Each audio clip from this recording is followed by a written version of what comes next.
Welcome students. इस video lecture में हम देखने वाले हैं कि पावर ट्रांसफार्मर और डिस्ट्रीब्यूशन ट्रांसफार्मर में क्या डिफरेंस होता है। तो स्टूडेंट्स, मैंने यहाँ पे आपको दिखाया ही हुआ है, लेफ्ट साइड में हमारा डिस्ट्रीब्यूशन ट्रांसफार्मर है और राइट साइड में हमारा पावर ट्रांसफार्मर है। चलिए दोस्तों शुरू करते हैं इस वीडियो को।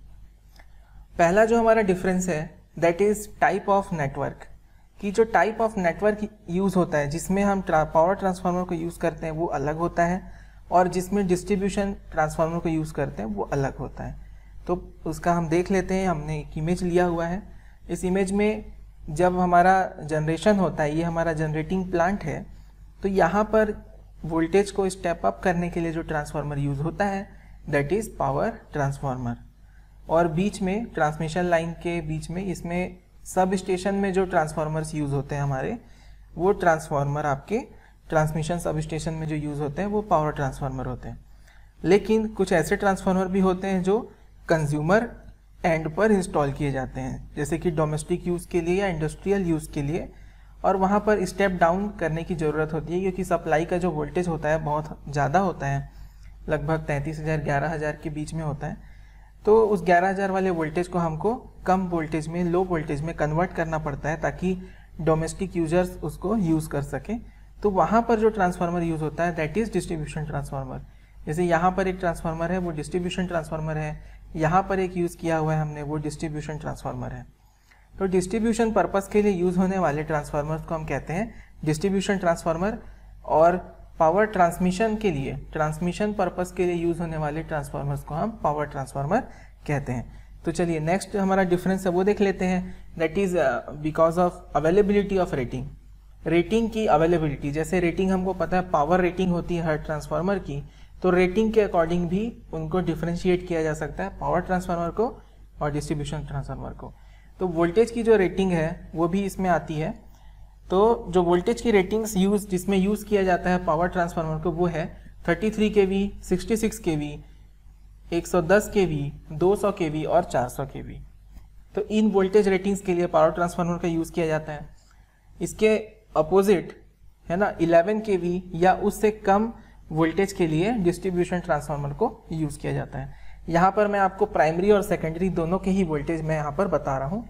इसमें मिक्स है, प्राइमरी का भी वोल्टेज है और सेकेंडरी का भी। जनरली प्राइमरी का वोल्टेज हायर होता है डिस्ट्रीब्यूशन ट्रांसफार्मर में, और सेकेंडरी का वोल्टेज कम होता है, लो होता है। तीसरा जो डिफरेंस हम इसमें बना सकते हैं वो है मैक्सिमम VA रेटिंग, मतलब कि जो पावर वोल्ट एम्पियर रेटिंग है वो मैक्सिमम कितनी होती है ना। तो पावर ट्रांसफार्मर में जो VA वोल्ट एम्पियर रेटिंग होती है वो 200 MVA मेगा वोल्ट एम्पियर है ना, 200 MVA से ज़्यादा ही होती है। और डिस्ट्रीब्यूशन ट्रांसफार्मर में जो इसकी रेटिंग होती है वो 200 MVA से कम की होती है। चौथा जो इसमें डिफरेंस है वो है स्पेस रिक्वायरमेंट। तो पावर ट्रांसफार्मर होता है उसमें ज़्यादा लार्ज स्पेस रिक्वायरमेंट होता है, और डिस्ट्रीब्यूशन ट्रांसफार्मर में स्मॉल स्पेस रिक्वायरमेंट होता है। पांचवा जो डिफरेंस है वो है डिज़ाइन इफिशियंसी के ऊपर, कि पावर ट्रांसफार्मर को हम 100% इफिशियंसी के लिए डिज़ाइन करते हैं, और डिस्ट्रीब्यूशन ट्रांसफार्मर की जो इफिशियंसी हम डिज़ाइन करते हैं वो 50 से 70% तक के लिए होती है। छठवा जो हमारा डिफरेंस है that is formula for efficiency. Efficiency का फार्मूला पावर ट्रांसफार्मर में बहुत सिंपल होता है, output power by input power से निकाला जाता है, और ये कंप्लीटली आपका इसी तरीके से निकाला जाता है क्योंकि परमानेंटली लोडेड होता है हमारा ट्रांसफार्मर। फिर उसके बाद डिस्ट्रीब्यूशन ट्रांसफार्मर में हमको ऑल डे एफिशिएंसी यूज़ करना पड़ता है।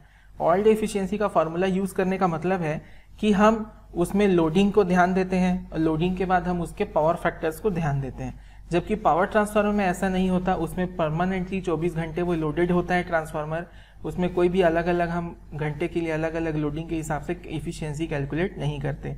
लेकिन डिस्ट्रीब्यूशन ट्रांसफार्मर हमारा कभी लोडेड हो सकता है, कभी अनलोडेड हो सकता है, इस तरीके से उसमें चेंजेस आते हैं, फ्लक्चुएशंस आते हैं।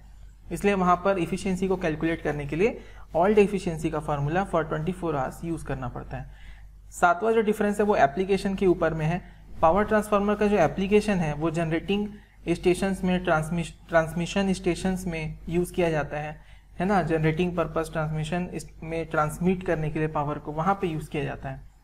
लेकिन डिस्ट्रीब्यूशन जो ट्रांसफार्मर है उसका यूज़ कंज्यूमर एंड पर किया जाता है, इंडस्ट्रियल सप्लाई के लिए किया जाता है।